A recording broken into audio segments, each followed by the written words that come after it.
from more than humble beginnings, dominion of one, a sterile approach to an eclipse of their sun.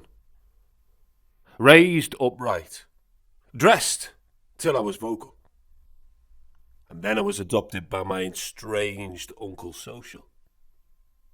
An odd sort of fella, but a chivalrous chap. Wore a Sunday suit, Spats, and his worst fucking hat. Everyone loved him, his stories, his song.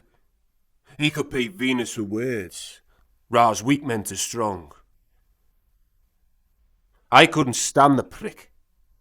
Never trusted his face. Wouldn't walk past his shadow, his presence left bad taste. But the soul of sociality and the life of the crowd had an innate ability to make all laugh out loud. Enigmatic like Einstein, as fastidious as Freud, introduced music to Mozart, taught isolation to avoid, always voted on time, acquiesced with the state, forged by the flame of economy, under intense heat from fate. Alas, my manhood had came. A twitchy ride on the train, and I'd found no common ground with my uncle's good game. I'd sailed bow round me gut, couldn't work out the cut. By the time I was dead, I didn't give a second's fuck. I was glad for it, mind. Not to smite strife, but to scorn him. Rebellion against normal life. Everything plunders on as normal. Until that unavoidable, inevitable day when only caskets will weep and leave gravestones to pray. An outstanding Homo sapien by every account, a great chasm he has left, a greater grief to surmount. But every soul has that penultimate calling, where the crafter meets their clay. When we finally arrive at the last chapter of fate's famous play. I'm staring on from further along down the track. I should have went well after him, but I got stabbed in the back. UncleSocial, that gizzard, arrives front of the queue. No one none the wiser of what St. Peter will do. We're expecting praise, adulation, ceremony, song for his immaculate life, a legacy to dream on. The following is but a fraction of what he did say, as his sentence took the best part of a rapture and a day. You were racist, isolationist and a capitalist too. You made your lovers ingest large quantities of poo.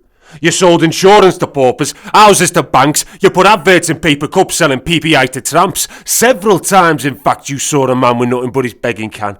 You scorned and chided him for being poor. You called him lazy, a social refugee from the economic war. You watched too much TV, gorged on far too much food. In the presence of strangers, you were vulgar and rude. You've been seen noncing kids, soliciting whores. We found baby toenails in your bedside drawers. You gang raped to seek and bought weapons to sell. There's only one place for you, son. Costa del El.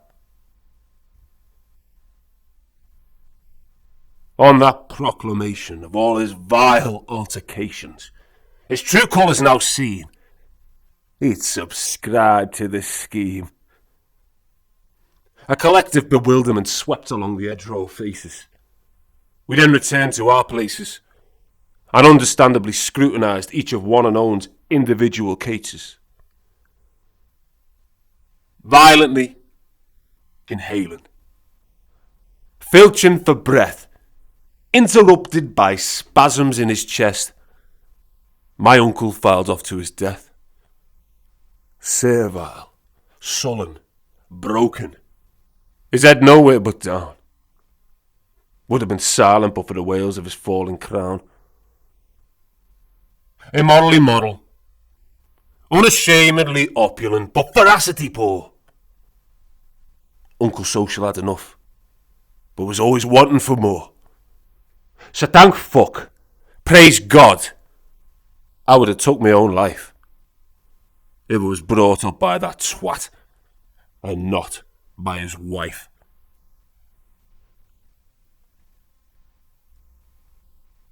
Abayo.